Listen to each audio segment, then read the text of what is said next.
But what they ultimately discovered over the 90-year study, that the number one predictor to how long someone lived was how social they were, or what kind of social structure that they had in their lives. If they had some kind of social structure, regular social structure, then it was a strong predictor of how long they were going to live. Hey, everybody. Welcome to the show. It's Jesse Karajat, your host. Hope you're enjoying the start of the new year. We are super excited about 2025 and beyond. We've got some great sponsors that are helping to bring the content to you. Big shout out to Or Health, as well as Momentous Supplements. Super grateful for their support of the show. Make sure you scroll down in every single episode description. You can link right to the special products and packages that they offer. For today's episode, we got a fun one. Mel Burbank joined us from New Orleans. Mel's the founder of Sober Health Club. She is a certified integrative health coach, personal trainer, nutrition coach, super smart, super funny. And she's got this awesome metaphor for living and leading a healthy life. It is called the Whole Health House model, where she talks us through one by one, essentially the phases of building a house. And each phase, the foundation, the walls, the roof, etc., line up with different areas that we should all be focusing on. Things like hydration, sleep, nutrition, movement. She herself is sober. She celebrated 3 years of complete sobriety on December 30th, 2024, so not too long ago. And I thought, and she obviously feels passionately, that this model is just so helpful to take all of the wisdom and guidance out there, not just for living a life that is free of overindulgences of addictions, but just leading an overall healthy life, whether you want to look good, feel rested, energized, focused, all those things. She really has this figured out. And I think that her metaphor and her whole model and everything she does is incredibly helpful for people to find health and to live healthy. So she's awesome. I think you're really going to be informed and entertained by Mel. So without further ado, please welcome to the Sober Strength Show, Mel Burbank. Let's go deep.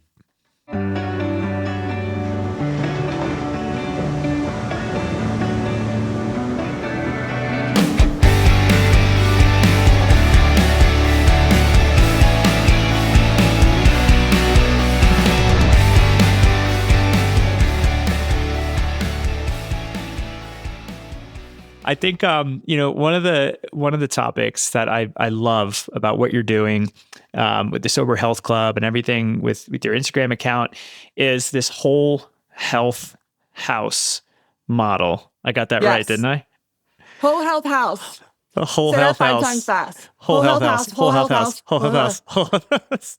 I can't. But what I love about it is it takes and it's all set up to ask you the first question, kind of walk the audience through it. But it takes what is a very overwhelming concept, which is not only how do I have, good physical fitness, but mental fitness as well, or emotional fitness, of which includes relationships with alcohol or lack thereof, or anything in our environment, social media and stuff. So what your model does, and I love it, I'm going to ask you to walk through it and we'll just kind of chat, but you use the metaphor of a house, including a foundation and walls and a roof, and each one of those components aligns with a different area of our life that we should be focusing on to have that whole health. It's approachable, it's memorable, and I hope that it's really helpful for anybody listening as they're kind of looking into the year and beyond to try to be healthy, right? And to live a healthy life. So let's get started. We all make the New Year's resolutions every year. And they say, I think it's anywhere from 10 to 20 days. So we're right there right now that people start to fall off from them already, right? And that's really where I think that the model could really come in and help people, right? So what I did was, once I got sober, obviously I was able to take my life to that next level. But it wasn't really until I really started to live a healthier lifestyle that I really, really took my life to that ultimate level in all ways. And when I was looking back and thinking about how did I do this so that I could potentially replicate this process process to help other people, I wanted to build a framework, right? Or a model. I love systems and processes and just really nailing down exactly how it was I went about it. And when I looked back, and this is not a new concept, it's been around for a long time. We'll go into that in just a moment. When I looked back at what really changed and how I was really able to achieve lasting behavioral change, right? And that's a lot of what we're going to talk about here today. Lasting behavioral change, I realized that the real change came when I really shifted my identity and who I believed that I was and shifted my mindset along with that, right? When I quit drinking, I no longer looked at myself as a quote, wino, a word I used to actually use to describe myself. Yeah, I thought it was cute. No, it was not cute. That's not cute, girlfriend. I no longer thought of myself as a wino, but more thought of myself as a sober person that was really into health and fitness, right? And that's how I was able to really build a strong, strong foundation, right? And I realized that you've got to use that change in your identity and that shift in your mindset to build your strong foundation before you think about anything else. And so that's where the metaphor of the house started to come about, right? I'm born and raised here in New Orleans. We built our entire city on a swamp. I know all about foundations that don't really work, right? We've got houses that lean this way, houses that lean that way, and eventually they just literally crack in the middle, right? Which is the same if you don't really address your true identity and who you believe you are. It's going to sabotage you every step of the way.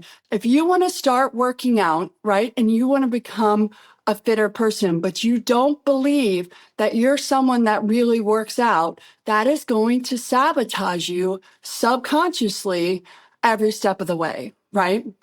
And again, like I said, this is not new. We use Dilt's neurological levels of change in my program. Robert Dilts was a neurolinguistic programmer in the 70s. And he, like I said, I love my models. I love structure, right? He came up with a great model called Dilt's neurological levels of change. That's a pyramid, right? And he wanted to outline how behavioral change happens not only in humans, but in animals as well. And at the top of the pyramid is purpose, knowing your why. We'll talk about that later as well. Then your identity, then your values and beliefs. And he said, if you started to change those, change would automatically trickle down to then your skills and capabilities, your behavior and your actions, and your environment, right? That change will become natural and easy. All too often, when people want to make change, they start to change their environment, their skills and capabilities, and their behaviors and their actions first, and they're fighting an uphill battle, right? This is interesting. If I could jump in real quick, this is really interesting because when I put what you're saying through the lens of, let's go really specific around alcohol, right? Yeah. I think that you're 100% correct that the first thing that people normally do if they just decide, I don't want to drink, whether it's for a day or a week or a month, is they change their environment. So that means, where do I physically place myself? Where do I go? Do I go to a bar or not? Also, am I physically removing the alcohol from my house? I can go on with that list, but what you're saying, it sounds like, is the first thing and the fundamental step, and perhaps the most important, is to actually address your identities. Am I a drinker or am I something else? Is there another way to kind of view myself to release or sever or untether myself from alcohol? Is that what you're saying, or something of the effect? Yes, absolutely. Your identity is anything that how you self-describe yourself, right? I am blank. And there are many parts of our identity. There are concrete parts of our identity that are facts. I am a daughter. I am a wife. I am a husband. I am a New Yorker. These are facts. These are things we cannot change. Then there are parts of our identity that are more opinions, right? I am a drinker. I am someone that loves fast food. I am someone that doesn't really work out, to use examples that do not necessarily work in your favor, right? So what we want to do is we want to start to identify those parts of our identity that are no longer supporting the lifestyle that we want to have in our lives, because our actions are always going to be in line with our identity and who we believe we are. James Clear also came out with this, Atomic Habits. I know we're both big fans, right? He was actually the first one to bring this idea, another model, to the masses, right? And in James Clear's model, it's like a bullseye, right? In the very center is your identity. And then outside of that is your processes to support that identity. And outside of that are your results, right? And all too often, when people want to change who they are or change their lifestyle, they start to think about the results first, right? I want to lose 10 pounds. And then they'll start to think about the process of how they're going to get those results. Okay, I've got to eat better and I've got to start to go to the gym. But they won't stop and change the identity first. And again, that is going to sabotage you on a subconscious level every single way. So James Clear says you've got to start to change your identity first and then change the processes that support this new identity. And if you do that, the results will take care of themselves. You no longer have to think about the results, right? And so we need to start to identify those parts of our identity that we want to now identify with. We do a thing called naming and claiming. You want to name and claim your new identity, and then you change your processes to support this identity. And then again, the results will start to take care of themselves. But you cannot achieve lasting behavioral change or true change in your life if you do not address your identity and your mindset first. Hey, it's Jesse, and if you've been following this show, then you know I've had my fair share of struggles with alcohol over the years. You also know that I built a pretty solid toolkit to help maintain a healthy relationship with alcohol. Things like fitness, mindfulness, accountability groups, and technology. All great, all helpful, but there's one tool I've recently found that blew my mind, and I can't believe it took me so long to discover it. It's called naltrexone, an FDA-approved, science-backed, and affordable medication that helps reduce cravings and control drinking. The first time I took it, I'll never forget, I was skeptical and not completely buying into the idea that a medication can help me with drinking. But just after a few days, I could not believe how effective it was in eliminating all of my cravings for alcohol. It needs to be more better known. And that is where Or Health comes in, and I'm honored to have them as a sponsor of the show. You can have doctor-prescribed naltrexone shipped discreetly and directly to your door. No pharmacies, no doctor's offices, just the help you need. It's online, it's private, and it's judgment-free, and most importantly, it works. As of today, over 35,000 Or members have been treated, and 76% of respondents report drinking less in just 2 short weeks. So here's how to get started. Text STRENGTH to 710-710. That's STRENGTH to 710-710. You'll take a quick, discreet survey, and they'll guide you through the entire process of trying naltrexone for the first time. It's easy, straightforward, and honestly, might be the best move you make for yourself today. So if you're ready to take a massive step forward in controlling your alcohol intake, text STRENGTH to 710-710 and let Or Health help you redefine your relationship with alcohol. I love it. I love it. You know, it reminds me of something. So a guest on this show once said something that stuck with me, and many do. But this one observation that she made was, as it relates to alcohol, she's like, if I look at my life, every single thing that I do is geared towards health and growth and becoming a better person, except this one thing. And that one thing was alcohol. I was that girl. And yeah, I've heard that. I was that girl. Right. And it's like, if you recognize it as an outlier, it helps you to like ask the question, like, well, then why am I doing that? That gets to your why that we're going to talk about. But again, back through your lens, if I'm going through that exercise in my head, because that was me too, right? It's like, why am I doing all these other things right, but this one thing terribly wrong? Identity-wise, maybe to have a proactive maybe shift in my perspective would be something that sounds like this internally. I am someone who does not allow anything that hurts my body or my relationships or my health into my life. And that's a like a very intentional defined identity, that's something that would take a lot of, I'd have to be like told or taught to be intentional about making that declaration boldly to say, no, I don't allow things like that in my life. Because otherwise you just kind of keep it out there in the background as like a crutch or a medicine or something. And you have to be conscious of it. You have to be conscious of those thoughts and of that behavior, and then consciously start to change it. And again, we'll wrap up with some tactical steps that people can take to really make this shift. That's awesome. So was that one of the 7 elements of the house then? What we just covered that is there? the foundation the of foundation. the house, right? Okay. Which is where the metaphor of the house came in, right? That is the foundation. And then once you have built a very, very strong, thick foundation, then you can start to build what I call your health house, which is the 7 key elements of health, which I always joke, whenever someone wants to start to live a healthier lifestyle, what are the first 2 things they think of? Eating and exercise. Diet and exercise. But that is really only 2 of what I believe to be the 7 key elements of health. And this is after being a health coach for years and just being obsessed with self-improvement and health and being in the health and wellness industry for 2 decades now. It was always like, well, we can't forget about this. We can't forget about that. We can't forget about this. And I was like, we need to nail this down to, again, I love systems, processes, and structure, right? What are all the key elements of health that everyone needs to address to really have a holistic approach to all their health? So the top 4 of those, I'll just give you all 7 to start. It is nutrition, hydration, movement, and sleep. Then stress relief, getting social, and getting outside. Okay. And I like to call the first 4 the walls that make up. This is me making up my walls of my house.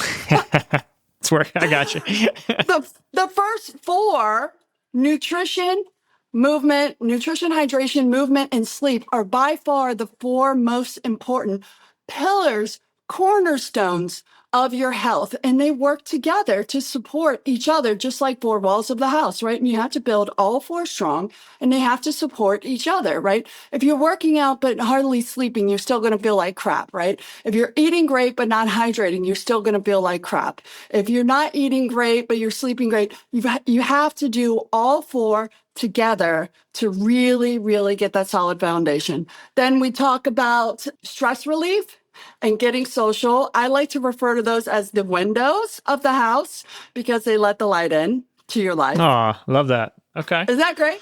That's and great. then, of That's course, cute. the door to the house is get outside, because how else would you get outside? That's good.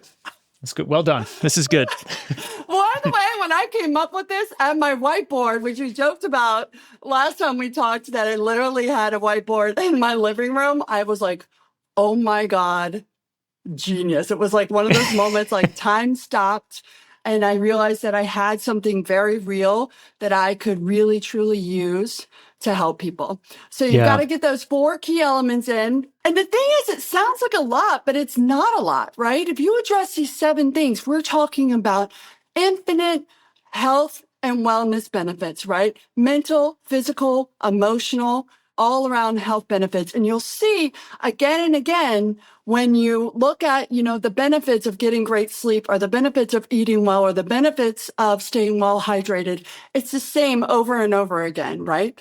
Less chronic disease, just feeling great all around, better physical processes. Over and over, you get the same benefits. So you've got to get those first 4. And then once you do that, start to move, start to give your body proper nutrition, start to give your body proper hydration. And then you've got to get those 7 to 8 hours of sleep. People don't believe me that I sleep 8 hours every night, but I do. I would not have this much energy if I did not. And I wake up every morning bright-eyed and bushy-tailed and ready to go. The key, by the way, I always tell people they're struggling to sleep. The number one thing I tell them, and they cannot stand this, of course, is get the screens out of the bedroom, point blank, and put them down a good hour or so beforehand. So number one thing with sleep, get the screens out of the room. Then we need to talk about stress relief, right? We know that cortisol absolutely wrecks our bodies on a cellular level. One of the biggest things that I always, our lives are stressful. They just are.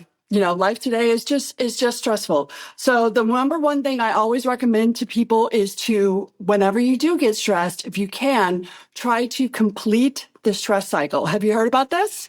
No, tell me.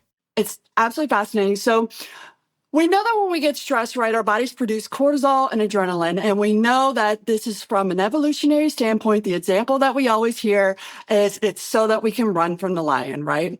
And we no longer have lions to run from. We're just sitting at our desk getting a shitty email from our boss, right?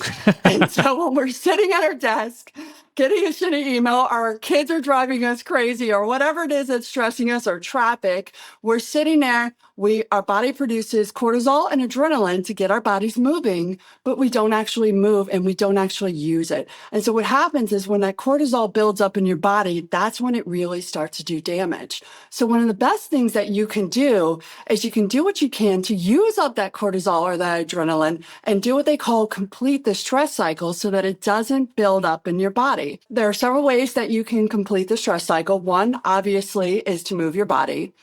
Just going out for a walk or even jumping up and doing some jumping jacks for 60 seconds in your living room or at your desk can really help. Calling a friend or talking to someone you love, laughing can be a really fantastic release. Dancing, listening to music, all of these things that kind of help us to release. Obviously, any kind of intimacy, right? That is going to be a release as well. Anything you can do, and these are all great fun ways to release stress, right?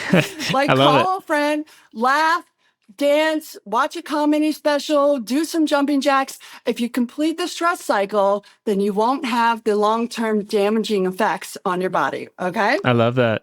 I love it. Hey, I just read a book called The Untethered Soul. It's all about just examining your inner thoughts and emotions as opposed to letting them just run wild. And I won't drone on too much, but one of the kind of key points that the author makes is that essentially inside our own heads, inside our own consciousness, there's us, and we are the one who actually sees and hears. But then there's these myriad of emotions, these myriad of voices in our head that are kind of chatting with us. But all of that to say, the author advocates that when you get that shitty email from your boss, right?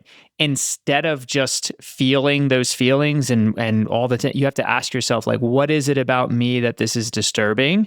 And then underneath that, so in that example, shitty email from boss, there could be fear of failure. There could be imposter syndrome. There could all be these nasty, unhealthy, and also untrue things involved. So it's I just love what you're saying. It's just recognize when you start to get that feeling of stress, but then you're saying, and then do something. And there's a myriad of things you could do. So you get shitty boss email, you stand up and dance, and that could help, it sounds like. Yeah. Complete the stress cycle. Yeah. And that's something we call, I'm also certified in CBT or cognitive behavioral therapy, which is basically the psychological study of how to do behavioral change. And I was going to bring this up later, but I'll bring it up now since you brought it up. We call that metacognition, which I always joke kind of sounds like a superhero, right? Metacognition is just a fancy word for observing your thoughts. And all too often, people do not do this. And this is absolutely quintessential to change, right?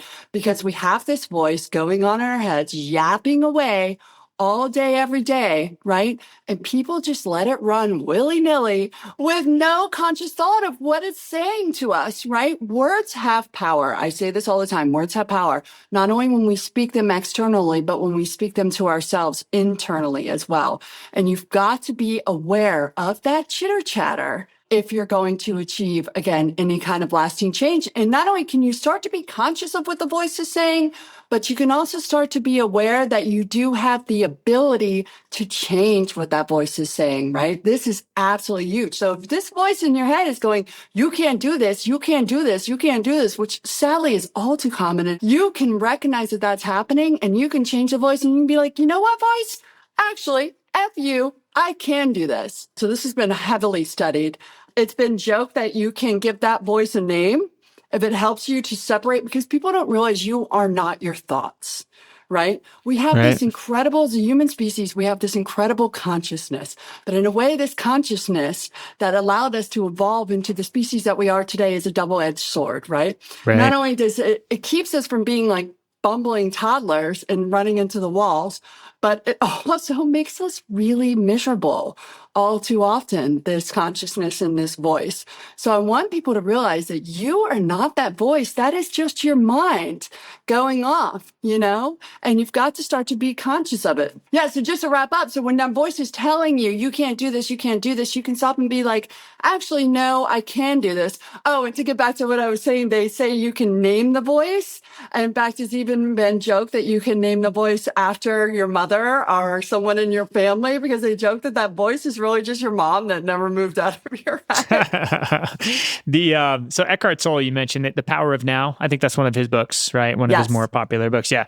I read half of it, but The Untethered Soul, one of the exercises just to bring to life the idea that you can name this voice in The Untethered Soul. What he actually just tries to make the reader visualize is imagine that voice was a person with a name and was sitting next to you on a couch. How long would it take you to get absolutely irritated and fed up with and obsessed with that, like incessantly talking? And then the second part is, but then why do you take advice from that person? Why do you listen to that person? They're irrational, they're fear-based, they're ridiculously anxious, right? But like for some reason, unless we're intentional, which is what you're advocating for, we just let this voice just run wild and make all these big decisions for us and how we interact with the world. And it's not healthy, clearly. Oh my God, I absolutely love that. And I have to check out this book because it's so right. Like you would get up off the couch and you would probably not text that person back.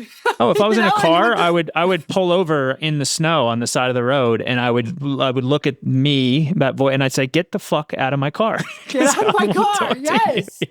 And so people have to do that in their own minds. Like, get the fuck out of my mind all the time. Right. And all the time I'm just like, shh.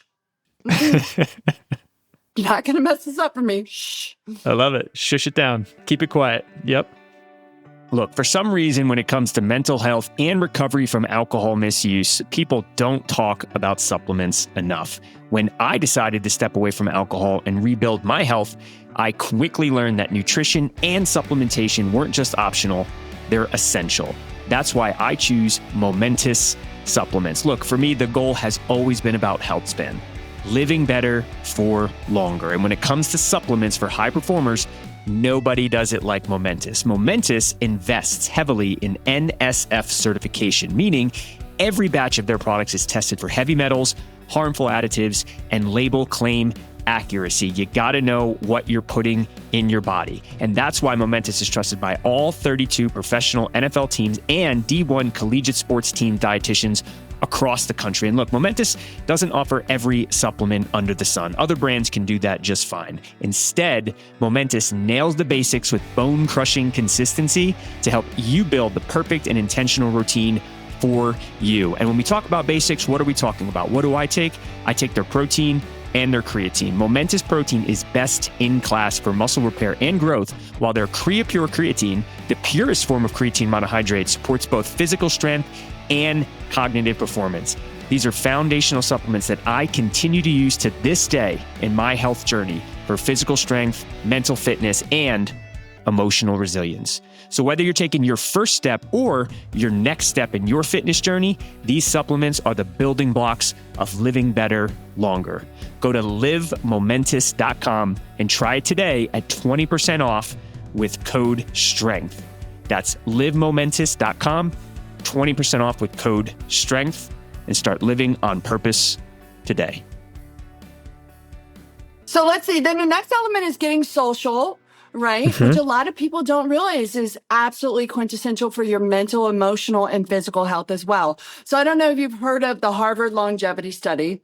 It's the longest study that's ever gone on. It's been going on for 90 years. They were actually originally studying Harvard boys versus like Irish inner city kids to see like the difference in their lifestyles and how long and how it affected their longevity. But what they ultimately discovered over the 90-year study, that the number one predictor to how long someone lived was how social they were, or what kind of social structure that they had in their lives. If they had some kind of social structure, regular social structure, then it was a strong predictor of how long they were going to live. And it doesn't have to be, you don't have to have a ton of friends, right? It literally can just be 1 or 2 or 3 people that you can really depend on, or as Mel Robbins likes to call, your 4 a.m. friend.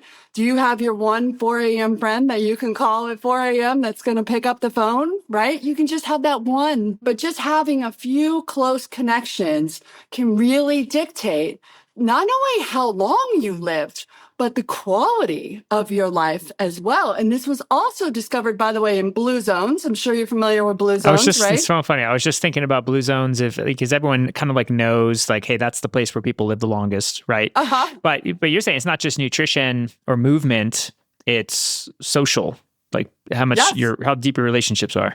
That's wild. Yeah, so they went through and they studied throughout these zones where people typically, there was a higher amount of centenarians, people that lived past 100.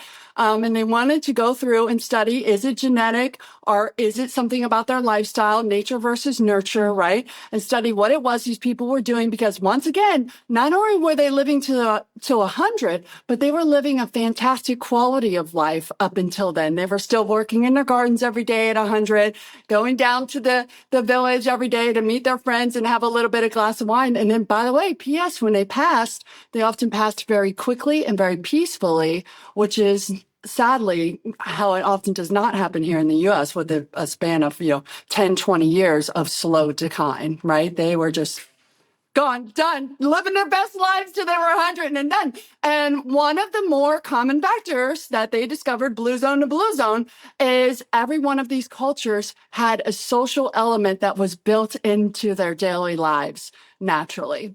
So that's why I wanted to build in getting social. In fact, from the Harvard study, they recommend doing something called social fitness, which is you can't wait for people to come to you, right? You've got to be proactive in your life, right? Just reach out, at least I say once a week to someone and just ask them how they're doing.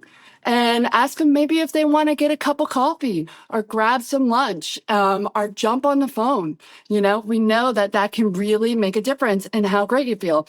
And then, of course, getting outside. We're spending more time inside than any other generation. We know that, right? You've got to get outside. You've got to get that sunshine, that fresh air. We know it has been absolutely studied that spending time in nature will absolutely not only make you more physically healthy, but it's better for your mental health and your emotional health as well. In fact, it's been studied that you heal faster if you are around nature or looking at nature. That's why they actually studied that people in hospital rooms that were looking out onto nature would actually heal faster.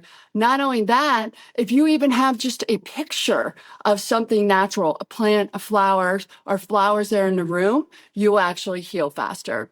And then we've got to get sunshine. We know that it helps with your circadian rhythm and resetting your circadian rhythm and telling your body, hey, it's morning, it's time to go. Your body will start to produce the hormones that get you up and going. And not only that, because you're resetting your circadian rhythm in the mornings, it actually will help you sleep better in the evenings. So I like to say, in the mornings or whenever you can, you've got to get outside and it's got to be part of your health regimen. And if you look at all 7 of these things, right? It sounds like a lot, but it really, really isn't. You build these things. You want to build these things into your life, like habits and routines, so that they naturally happen. Maybe every morning you go out and have your coffee outside. Now you no longer have to think about, did I get outside in the morning, right? You have to build it in your life, into your routines. As soon as you get up, have some water with electrolytes, right? You've got to have that sodium to rehydrate, right? I don't even think about it. I have a mason jar. I literally wake up, the first thing I do is go fill my mason jar, put my electrolytes and chug it every morning, right?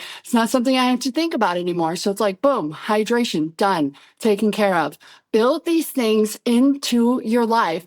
And I'm telling you, the difference in not only your physical health, but your mental health and your emotional health will be drastic. And it's really looking at it in a holistic way. Love it. Does the house have a roof?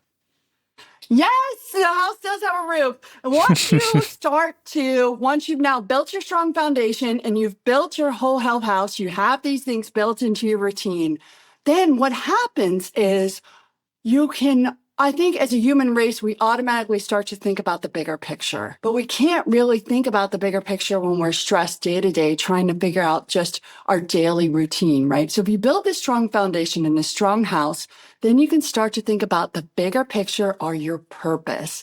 And that's what we call the roof over the house, is your purpose in your life. And that was actually another predictor in longevity with the blue zones. In Japanese, they call it your ikigai. And everyone has an ikigai.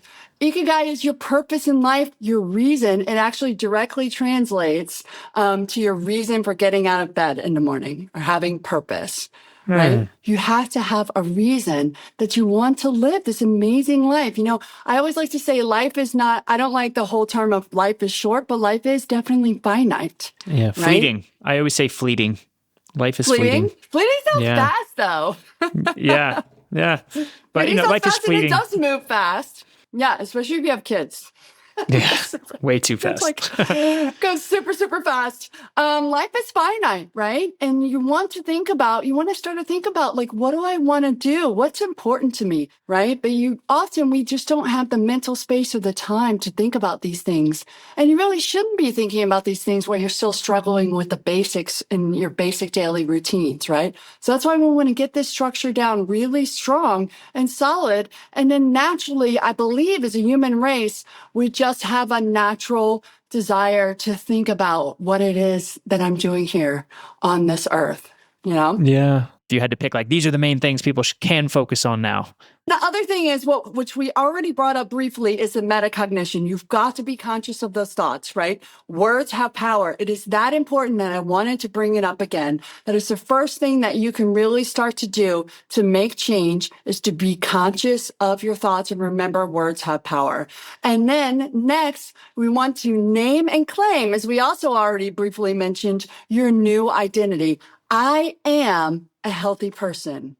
I am a sober person. You're going to name and claim it. Write it on your mirror in your bathroom if you need to. Name and claim your identity. And then what you want to start to do is make tiny votes. That's what we call it, tiny votes to support that new identity. So if it's I am a healthy person, then maybe instead of, eating crap for breakfast, you make yourself a smoothie. Instead of going out to eat and eating the entire bread basket, maybe you skip it and get a salad, Instead of not getting up to do your workout, once again, you actually put your clothes on and your workout clothes on and go and get that workout in. And what'll happen is as you keep doing these tiny little votes, it can start with as little as 5 minutes. Once you start to do these tiny little votes to support this new identity, next thing you know, before you know it, you are that person. And that is how you are going to actually achieve true and lasting behavioral change, which is true and lasting lifestyle change. That's awesome. That's great. That's super helpful. And then just a couple quick, I know there's a lot, if someone says, I'm going to choose one of your walls, right? Like nutrition, there's a lot of different options and healthy nutritional lifestyles that people could adopt. In your opinion, what is maybe the top or maybe top 2 nutritional lifestyles, right? So whether that's Mediterranean or something like that, but what would you suggest? Or what do you personally do? Now, it's point blank, it's eat whole foods, right? It's not just a store. Eat whole foods. Eat foods as close to as they come from off the planet, right? Mm-hmm. That's it. Eat whole foods, minimal ingredients. Foods that have no ingredient list, right? I am an apple, almonds, salmon, And if you're having foods that have a few ingredients, we always like to say, keep it to 5 or less, right? So when you're looking at getting a yogurt, you want to get plain yogurt that literally is just milk and cultures, You want to keep the ingredients as simple and as clean as possible. If you pick up something in a box in the middle of the store and it's got an ingredient list this long, I want you to put that shit back on the shelf. Okay? Yeah, I love it. I'm an apple. I love that. That's a quote of the day. Absolutely. And then as far as, so that's it. I mean, and it's not a matter of, do you eat animal protein or not? Are you on the keto diet or not?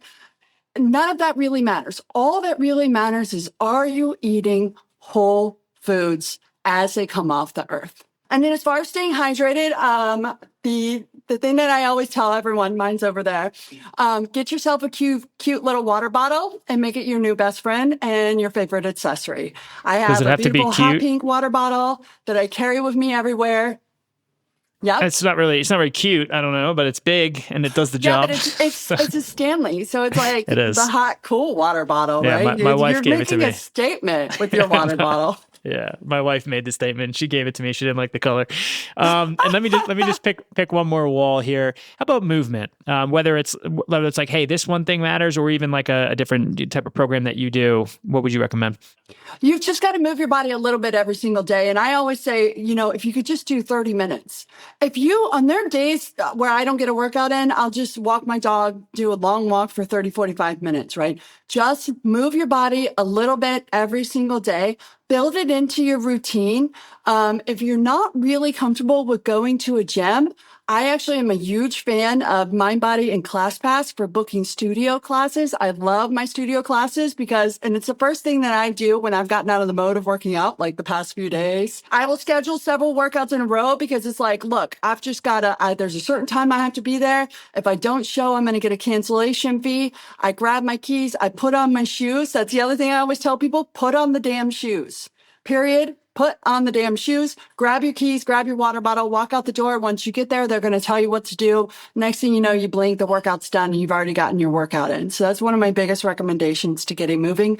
I also preach to everyone that will listen to me, and hopefully that includes your audience, to get outside and walk. It's one of the best things you can do for your health. Like, just get outside and walk. If you can do it with a friend, that's even better. Think about it. You're being social. You're getting outside. You're moving your body. Just get outside and walk. And then remember, my number one recommendation for sleep is keep the damn screens out of the room. Plug them in about an hour or so beforehand. Yeah, so that covers our 4 walls at least. I love it. Most people can remove the screens. What I can't do in my season life is I can't remove the toddlers out of my bed, and they always creep in. So that's my own temporary problem. Mel, yes, you're awesome. One day, that will be done. So the Sober Health Club, that's your business. That's where on Instagram, right? Fine. But like, talk a little bit about where people can find you, and then also maybe some exciting projects or things that you have going on in 2025 that you can make my audience aware of. Yeah, so I'm super excited. So the best thing to reach me is just to, go to our Instagram at Sober Health Club. If you want to reach me, then you can DM me there. That is me in the DMs. I'm very good about getting back to people. So if you have any questions, please feel free, reach out to me. So slide into my DMs. Roger that. And then really exciting stuff. We're actually in the middle of our 6-week challenge. It's our first 6-week challenge that we're doing. We're going to be repeating them throughout the year, and which it's called Sober and Sculpted. And the idea is, yes, getting sober was just the start, is actually our motto. Getting sober was really, how you took your life to this level. Getting healthy is how you're really going to take your life to that next level. So I'm doing a 6-week challenge that helps women learn to live a healthier lifestyle after they've gotten sober, to take their lives to that next level. So we're in the middle of a challenge now, but we'll be running another one in February. Awesome. Well, that sounds amazing. Anything for the bros? Anything for the dudes in the Sober Health Club arsenal? I see you get some resources. I'm all about the ladies and helping women to live a healthier lifestyle. But men are certainly happy, certainly welcome to follow along. Most of our health advice will apply to them as well. Yeah, and the whole house health model applies to all humans that are looking to live a better life, and it's been awesome. I'm going to link to all of the stuff in the episode description, and I just will say that thank you so much for joining. It's been a really fun and enlightening conversation, Mel. Thank you. Yes, thank you, Jesse. This was fantastic. All right, live deep, everybody.